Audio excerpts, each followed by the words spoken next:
She accidentally pocket-dialed me while she was with her ex. I overheard her say, "I miss you so much. He's just a seat warmer in my bed until you decide you want me back." 20 minutes later, she texted, "Dinner tonight, babe?" I wrote back, "Already ate, with someone who actually wants me there permanently." Then blocked her. She's been hammering on my door since just after midnight. Quick plug, guys, we're insanely close to 10K subscribers. If you haven't smashed that button yet, please do it now. It means the world. I'm Ryan, 32, physical therapist. I had been dating Claire, 28, for roughly 8 months. We went exclusive around month 3 and were spending nearly every weekend together. I genuinely thought we were heading somewhere serious. Claire had always been weirdly guarded with her phone, but I never pushed. Everyone deserves privacy, right? She brought up her ex, Derek, a couple of times early on.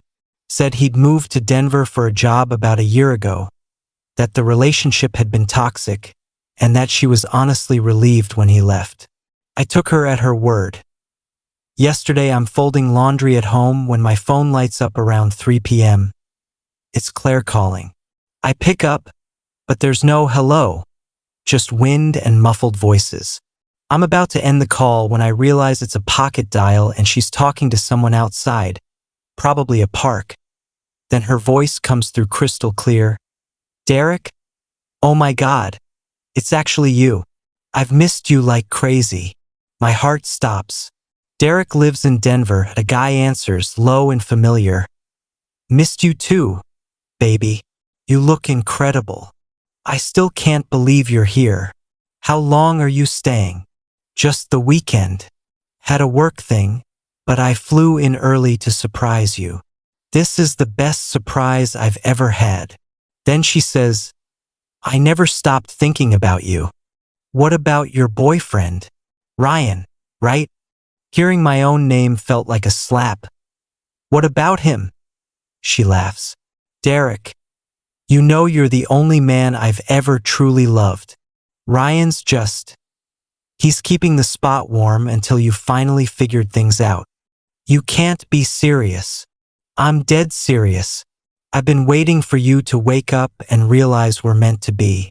Ryan's sweet, but he's not you. He's basically a placeholder, so I'm not lonely while you sort yourself out. Does he know that?" She laughs again. "Of course not. He actually thinks we're building something real. It's kind of adorable how invested he is. You don't feel guilty?" "A little, but come on. We were together since college. 8 months with Ryan is nothing compared to us. So what happens now? Now you tell me you want us again, and I stop pretending Ryan matters. I'll end it tomorrow." "How are you gonna do that?" "I don't know. Maybe just go quiet for a few days and let him take the hint, or tell him I need space. Whatever's easiest." The casual cruelty in her tone made my skin crawl. 8 months of my life, thinking I was her future, while she was literally counting the hours until she could trade me in for an ex who blew back into town for 48 hours. The call cut off. I stood frozen in my living room, phone still in my hand, trying to process that I'd been nothing but a temporary comfort blanket. 20 minutes later. 20. My phone buzzes. "Claire, hey handsome, dinner tonight?" Dying for that Thai place again, face blowing a kiss. The sheer nerve almost made me laugh. She just finished mapping out my quiet dismissal and now wanted pad thai like it was any other Friday. I stared at the text. Typed, "Already ate. With someone who actually wants me in her bed permanently." Hit send. Blocked her number. Done. Immediately called my friend Jess. We've been close for 2 years, always had this low-key spark. But I never crossed the line because I was with Claire. Jess is a nurse at the hospital attached to our clinic. We grab coffee a couple times a week. "Ryan, hey, what's up?" "Jess, are you free tonight?" Like, actual date free, not friend hanging out free. That's specific. What happened with Claire? She pocket-dialed me while telling her ex I'm just the guy keeping her bed warm until he comes back. A beat of silence. Then, holy crap. Yes, I'm free. Pick me up at 7. I hit the gym for 2 hours, turned the rage into deadlifts. By the time I showered and changed, I felt almost human again. Dinner with Jess was effortless.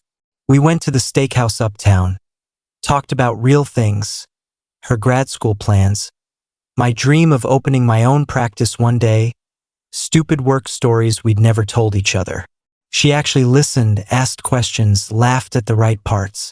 Over dessert, she said quietly, "This is really nice. We should have done this months ago. I was seeing someone. I know exactly how that turned out." She smiled. "You okay?" The butt dial was brutal in the moment, but it saved me from wasting another 6 months on someone who never saw me as the endgame. We ended up back at my place. She'd been over for group stuff before, but this was different. Halfway through some random movie, she slid closer, looked at me and said, "I've wanted to do this for months," and kissed me. "Why didn't you?" "Because you were taken and I'm not that person." "But you're not taken anymore." She stayed the night, and it wasn't just physical.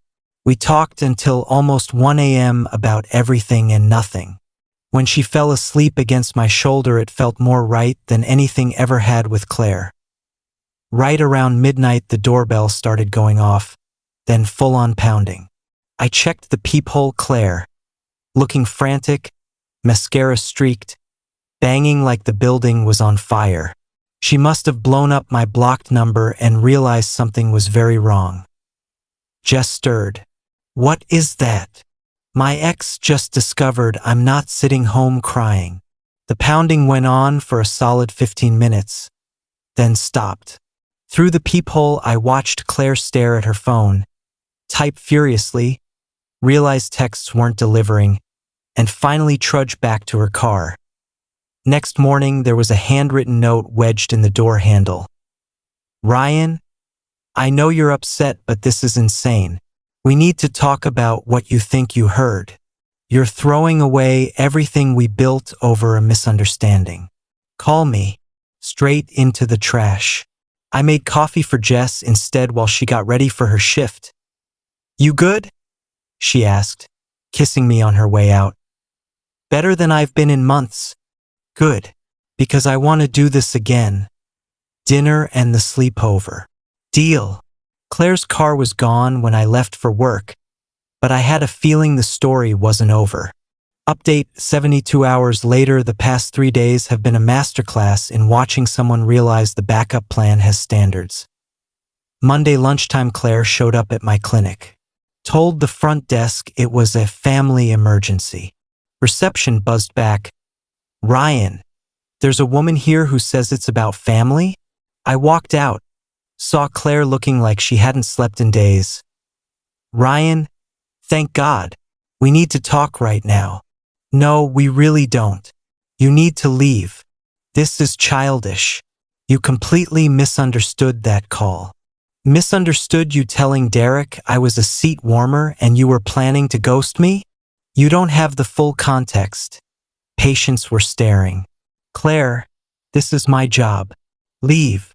Then come outside and act like an adult. There's nothing to talk about. You chose Derek the second he snapped his fingers." She realized half the waiting room was watching, huffed, and finally left. My supervisor poked his head in later. "Everything okay?" That looked intense. "Ex-girlfriend meltdown. It's handled." Monday night, she sent her friend Amy to my building. Buzzer rings, 8 p.m. "Ryan, it's Amy, Claire's friend. Can I come up? Just 5 minutes." "Nope. Claire is destroyed. There's been a huge misunderstanding. Tell Claire to explain it to Derek." "What does Derek have to do with this?" "Ask your friend." Click. Tuesday, Claire's sister Megan called me. I always liked Megan. "Ryan, Claire said you guys broke up over some miscommunication. She's a wreck." It wasn't miscommunication, Megan. I heard her tell Derek I was temporary and she was waiting for him to take her back. Long pause. Derek was in town? She never told any of us. Now you know why. Another pause. Oh my God. I had no idea she was even talking to him. Neither did I, until she accidentally let me listen in. Wednesday morning, Jess and I are having breakfast at the corner cafe when Claire's car screeches into a spot outside. That's her? I muttered. She's gorgeous, Jess said, and apparently a stalker. Claire storms in, spots us, marches over. Eyes red, hair wild. Ryan, we are talking. Now. We're really not. She finally notices Jess. Who the hell is this? Someone who isn't using him as a backup plan. Jess answered calmly. Claire's face went scarlet. You're already with someone else? It's been 4 days. Turns out when you're not stringing me along, good things happen fast. I wasn't with Derek. We just met to talk. You told him you loved him and had been waiting for him. You called me temporary to his face. I was caught off guard. I said things I didn't mean. You discussed the smoothest way to dump me while I was still in your bed the night before. That's not confusion, Claire. That's calculation. The whole cafe was watching now. Claire's voice cracked. Fine. Throw away 8 months for some rebound. Don't come crawling back when you realize you overreacted. I won't be crawling anywhere. She stormed out, tires squealing as she peeled away. Jess just raised an eyebrow. She really thought you'd beg. Some people are shocked when their safety net grows a spine. That was the last we heard from Claire for about a week. Final update 2 weeks later, Friday night. Jess got a DM from a brand new account. No profile pic. Obviously Claire. Your new boyfriend has serious commitment issues. He dumped me over nothing and has anger problems. He's using you to make me jealous. Ask him why he freaked out over me having coffee with a friend. Jess screenshot it. Showed me, started typing. I know about the pocket dial. I know you told Derek Ryan was just keeping your bed warm until Derek came back. I know you planned to ghost him. Do not message me again. Blocked. Yesterday, I bumped into Megan at the grocery store.